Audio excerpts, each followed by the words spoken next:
الله أكبر.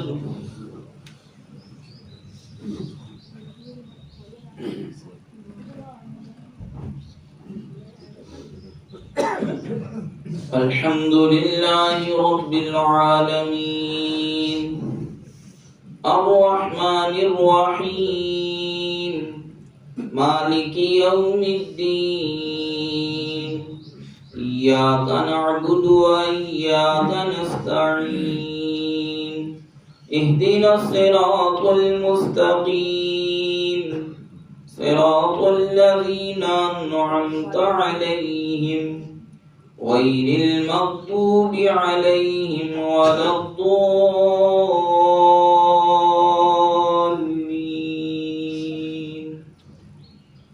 وإذ قال إبراهيم رب اجعل هذا البلد آمنا واجنبني وبني أن نعبد الأصنام رب إنهن أضللن كثيرا من الناس فمن تبعني فإنه مني ومن عصاني فإنك غفور رحيم.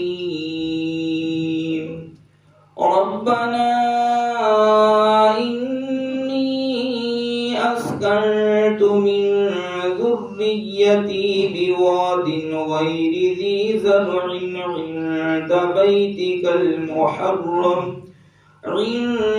بيتك المحرم ربنا ليقيموا الصلاة فاجعل أفئدة من الناس تهوي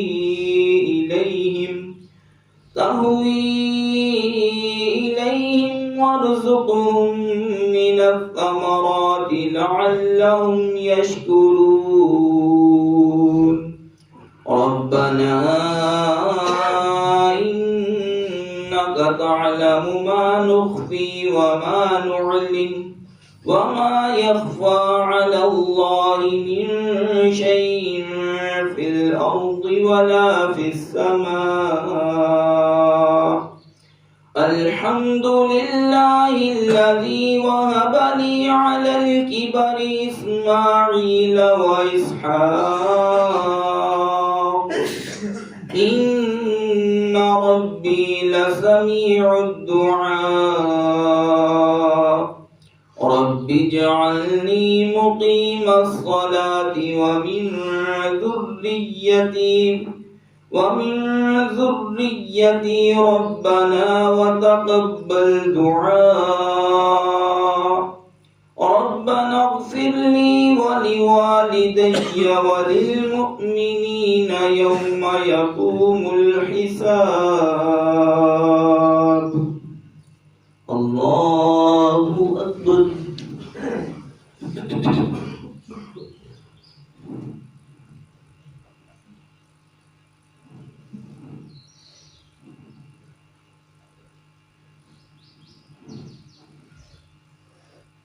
سمع الله لمن حمده. الله أكبر.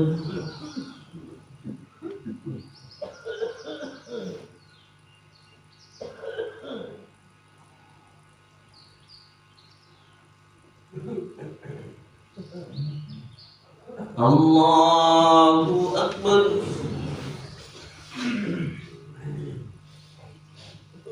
الله أكبر.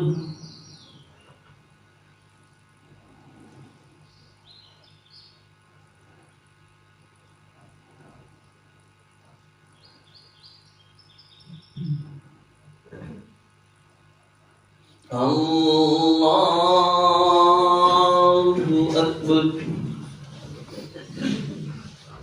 الحمد لله رب العالمين الرحمن الرحيم مالك يوم الدين إياك نعبد وإياك نستعين اهدنا الصراط المستقيم صراط الذين أنعمت عليهم غير المغضوب عليهم ولا الضالين.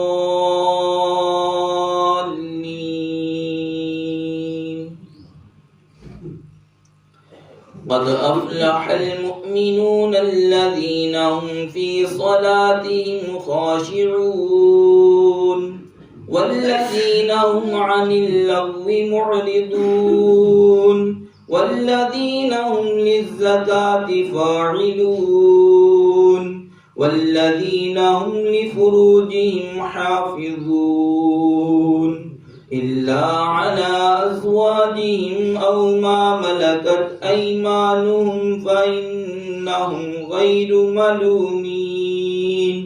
فمن ابتغى وراء ذلك فأولئك هم العادون والذين هم لأماناتهم وعهدهم راعون والذين هم على صلواتهم يحافظون أولئك هم الوارثون الذين يرثون الفردوس هم فيها خالدون. الله أكبر.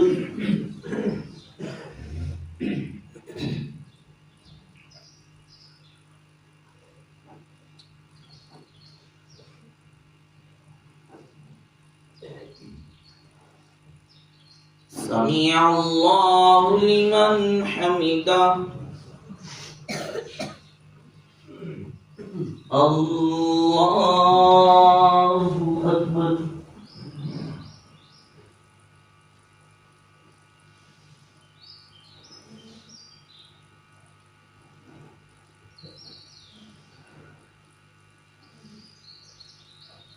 الله أكبر. الله أكبر.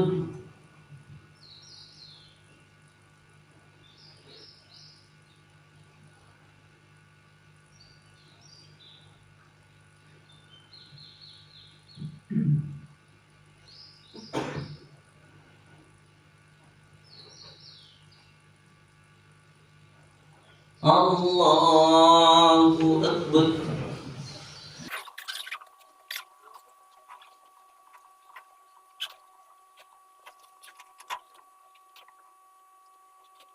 السلام عليكم ورحمة الله. السلام عليكم ورحمة الله.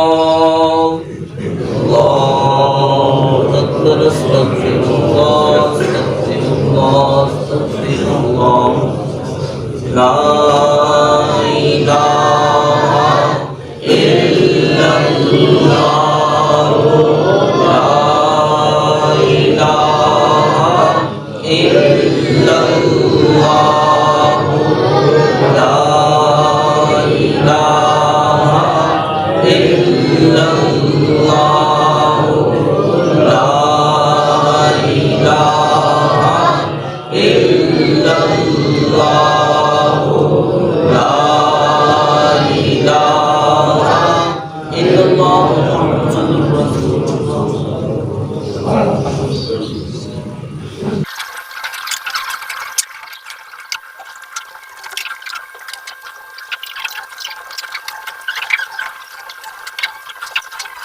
بسم الله الرحمن الرحيم.